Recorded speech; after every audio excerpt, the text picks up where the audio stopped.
सनातन संस्कृति में गुरु को हमेशा से ही ब्रह्मा, विष्णु और महेश के समान पूज्य माना गया है। वेद, उपनिषद और पुराणों का प्रणयन करने वाले वेद व्यास जी को समस्त मानव जाति का गुरु माना जाता है। महर्षि वेद व्यास का जन्म आषाढ़ पूर्णिमा को लगभग 3000 ईसा पूर्व में हुआ था।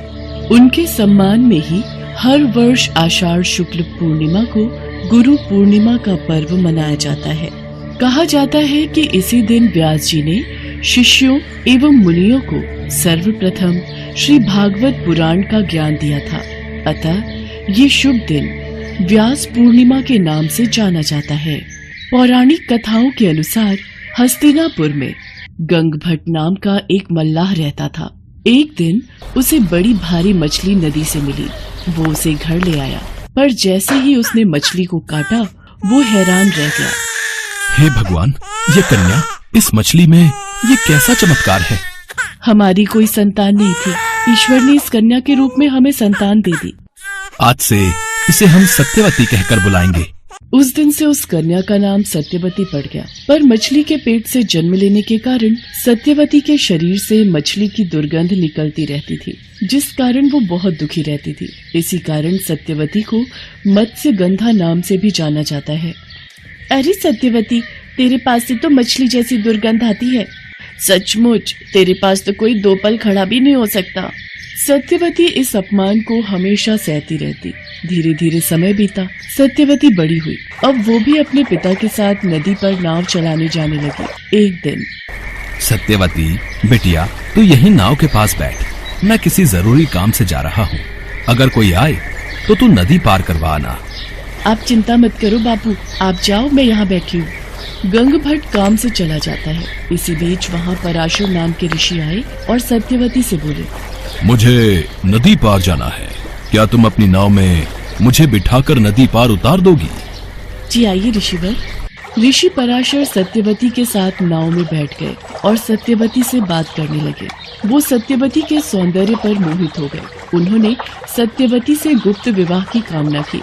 सत्यवती, मैं इसी समय तुमसे गुप्त विवाह करना चाहता हूँ ताकि हमारा मिलन हो सके।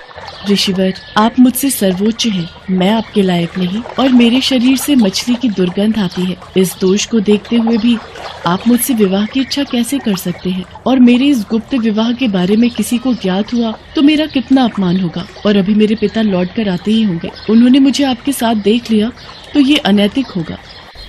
देखो सत्यवती, तुम्हारी आने वाली संतान बहुत ही तेजस्वी और ज्ञानी होगी। तुम संतान उत्पन्न होने के पश्चात भी एक कुंवारी कन्या की तरह ही रहोगी। तुम्हारे पास से मछली की दुर्गंध नहीं बल्कि कस्तूरी की महक आएगी। पल भर में ही सत्यवती के पास से कस्तूरी की सुगंध आने लगी। ये देखकर वो बहुत खुश हुई। मेरे पास से तो कस्तूरी की महक आ रही है। आपने मेरे इस दोष को दूर करके मेरा हृदय परिवर्तन कर दिया, मेरा मन जीत लिया। मैं आपसे मिलन के लिए तैयार हूँ। इस प्रकार ऋषि पराशर ने कुछ समय के लिए वहाँ कोहरा और अंधेरा कर दिया और फिर कुछ समय पश्चात देवी सत्यवती की संतान महर्षि वेदव्यास का जन्म हुआ। सत्यवती ने वेदव्यास जी के बचपन का नाम कृष्ण द्वैपायन रखा। वे बचपन से ही बहुत ज्ञानी थे और जल्दी ही बड़े होकर वो तप के लिए घर से निकल गए। उन्होंने हिमालय की गुफाओं और बद्रीवन में कठोर तप किया। बाद में बद्रीवन में रहते हुए अध्ययन अध्यापन किया, जिससे उनका नाम बादरायण के नाम से संसार में विख्यात हुआ। उन्होंने महाभारत के अलावा वेद शास्त्र एवं पुराणों की रचना की। अपनी रचनाओं के माध्यम से वे पूरे विश्व के गुरु माने जाते हैं। गुरु पूर्णिमा को जन्मे महर्षि वेदव्यास जी के नाम पर ही इस तिथि को व्यास पूर्णिमा भी कहते हैं।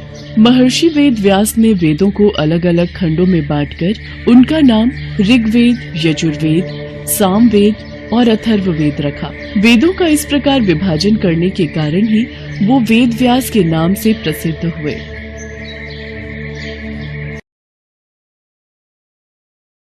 नरेंद्र जिस कार्य को भी करने की कोशिश करता था, पहले ही निराश हो जाता था। कोई कारोबार शुरू करने से पहले ही उससे प्राप्त फल के बारे में सोचने लगता था। एक दिन, अरे नरेंद्र, रहने दे। ये पंसारी की दुकान खोल तो ली है, पहले खुद तो आटे दाल का भाव पता करना सीख ले। अगर ये दुकान न चली तो मेरे सारे लगे पैसे बर्बाद हो जाएंगे। नरेंद्र वहीं हिम्मत हार गया और कुछ दिनों बाद उसने वो काम बंद करके दूसरा काम शुरू कर दिया। अरे नरेंद्र भैया, दूध की डेयरी खोलकर तुमने गलत व्यापार चुन लिया। गांव में पहले ही बहुत पुराने भैंसों का दूध देने वाले काम खोलकर बैठे हैं। कह तो ये ठीक रहा है, मैंने जल्दबाजी में तो ये काम शुरू नहीं कर लिया। नरेंद्र कुछ ही दिनों में दूध बेचने के काम से ऊब गया। उसने वो काम भी बंद कर दिया। रत्ना, मैं क्या करूं? कोई काम करने लगता हूं तो घबरा जाता हूं। पता नहीं काम चलेगा या नहीं, मुझे समझ नहीं आ रहा। जीवन मेरे सामने ऐसी परिस्थितियां क्यों खड़ी कर रहा है? मुझे तो लगता है मेरे जैसे नाकामयाब व्यक्ति के जीवन का कोई मूल्य ही नहीं। अरे आप चिंता मत करो, सब ठीक हो जाएगा। भगवान पर विश्वास रखो, वो कोई रास्ता जरूर दिखाएंगे। रत्ना, मैं देखता हूं कोई और काम समझ आ जाए जो मैं कर पाऊं। नरेंद्र निराश मन लेकर गांव में निकल पड़ा। तभी उसकी नजर एक पेड़ के आसपास बैठे कुछ लोगों पर पड़ी। ये लोगों की भीड़ किस लिए लगी हुई है? भैया, ये भीड़ कैसी है? भैया, वो पेड़ के नीचे महात्मा बुद्ध संगत को उपदेश दे रहे हैं। अपने उपदेशों के द्वारा वो सभी लोगों के मन के उलझन भरे सवालों का उत्तर देते हैं। नरेंद्र भी लोगों के बीच बैठ जाता है। महात्मा बुद्ध के मुख पर अद्भुत तेज था। लोग उनकी शरण में अपनी समस्याओं का हल पूछने आए थे। नरेंद्र महात्मा बुद्ध से बोला, हे महात्मन, मेरा भी एक प्रश्न है जिसका उत्तर मुझे नहीं मिल रहा। मेरे मन की उलझन को भी दूर कीजिए प्रभु। वत्स, जीवन में कोई ऐसा प्रश्न नहीं जिसका प्रकृति के पास उत्तर न हो। इस सृष्टि पर यदि कोई प्रश्न है तो उत्तर भी है। पूछो वत्स, क्या पूछना है? प्रभु, आखिर इस जीवन का मूल्य क्या है? हम अपने जीवन के मूल्य को कैसे आंक सकते हैं? वत्स, मैं तुम्हारे प्रश्न का उत्तर दूंगा। पहले तुम इस पत्थर का मूल्य पता करके आओ, लेकिन ध्यान रहे इस पत्थर को बेचना नहीं। नरेंद्र उस पत्थर को लेकर बाजार जाता है। भैया, इस पत्थर का मूल्य क्या होगा? तरबूज वाला पत्थर को उलट पलट कर देखता रहा। मैं इस पत्थर के बदले तुम्हें 5 तरबूज दे सकता हूँ, बोलो दूं क्या? नहीं, मुझे इसे बेचना नहीं है। मैं तो बस आपसे इसकी कीमत जान रहा था। शुक्रिया भैया, शुक्रिया। नरेंद्र पत्थर को हाथ में लिए आगे सब्जी मंडी में एक सब्जी वाले के पास पहुंचा। ओ सब्जी वाले भैया, क्या इस पत्थर का मूल्य बता सकते हो? इस पत्थर के बदले? हैं? दिखाओ, जरा दिखाओ, देखूं कौन सा पत्थर है। एक काम करो भैया जी, इसको मुझे अगर तुम दे दो तो बदले में मैं तुम्हें 2 बोरी आलू और 2 बोरी प्याज दे सकता हूं। बोलो चाहिए क्या? भैया लाओ, ये पत्थर वापस दो, मैं तो बस इसकी कीमत जान रहा था। नरेंद्र आगे एक सुनार की दुकान पर पहुंचा और सुनार को वो पत्थर दिखाने लगा। इस पत्थर की चमक को देखकर लगता है कोई लाखों का पत्थर है। देख भाई, इसके मैं तुझे 30 लाख रुपए दे सकता हूँ, बोल मंजूर है? नहीं, मैं इसे बेचने नहीं लाया, बस आपसे इसका मूल्य पता करना था। अरे रुक तो सही। चल, 1 करोड़ में सौदा पक्का है? नहीं, मैं चलता हूँ, धन्यवाद। नरेंद्र आगे चलता रहा। उसे कुछ समझ नहीं आ रहा था कि पत्थर का असली मूल्य कौन बताएगा। तभी उसे एक जौहरी की दुकान दिखी। एक आखिरी बार हीरे की परख करने वाले इस जौहरी से भी पूछ लेता हूँ। महाशय, क्या कृपया करके आप इस पत्थर का सही मूल्य बता सकते हैं? मैं काफी जगह पर गया, पर अभी तक शायद कोई भी इसका सही मूल्य नहीं बता पाया। जौहरी ने उस पत्थर को जैसे ही देखा वो देखते ही पहचान गया। अरे भैया, ये तुम्हें कहां से मिला? ये तो बेशकीमती रूबी है। अगर सारी कायनात और सारी दुनिया भी बेच दो तो भी इसकी कीमत नहीं लगाई जा सकती। ये तो अनमोल है। नरेंद्र वहां से सीधा महात्मा बुद्ध के पास गया और उनसे बोला, भगवान, ये बेशकीमती पत्थर तो रूबी है, पर इससे मैं जीवन के मूल्य को कैसे समझूं? वत्स, तुम्हें हर किसी ने अपनी अपनी समझ के अनुसार इस पत्थर की कीमत बताई। तरबूज वाले ने इसकी कीमत 5 तरबूज बताई। सब्जी वाले ने इसकी कीमत 2 बोरी आलू प्याज समझी, और सुनार ने 1 करोड़ रुपए। जोहरी इसकी असली कीमत जानता था।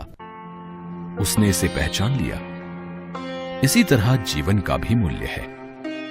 हर व्यक्ति अपनी समझ और जानकारी के हिसाब से ही इस जीवन का मूल्य बताता है। सबसे पहले खुद को मूल्यवान समझो। तुम खुद एक हीरा हो। तुम खुद एक हीरा हो जो बेशकीमती है। यदि तुम्हारे लिए स्वयं के जीवन का कोई मूल्य नहीं, तो सामने वाले की नजरों में भी तुम्हारी कोई कीमत नहीं रहेगी। अपने आप को मूल्यवान बनाओ। जब व्यक्ति अपने किए कार्यों से मूल्यवान हीरा बनता है, तो उसका सही मूल्य पहचानने वाला जौहरी भी मिल ही जाता है। महात्मा बुद्ध की ये बातें सुनकर नरेंद्र को समझ आ गया था कि ईश्वर ने जो उसे धरती पर जीवन दिया है, यदि वो उसका सही उपयोग करे तो उसके जीवन का मूल्य वो स्वयं जान जाएगा। महात्मा बुद्ध से शिक्षा लेकर नरेंद्र खुशी खुशी घर आ जाता है और रत्ना को महात्मा बुद्ध द्वारा प्राप्त ज्ञान की सारी बात बताता है। नरेंद्र को खुश देखकर रत्ना भी बहुत खुश होती है। नरेंद्र अपने व्यापार को मन लगाकर करता है और फिर उसे अपने द्वारा किए कार्य में पूर्ण सफलता मिलती है।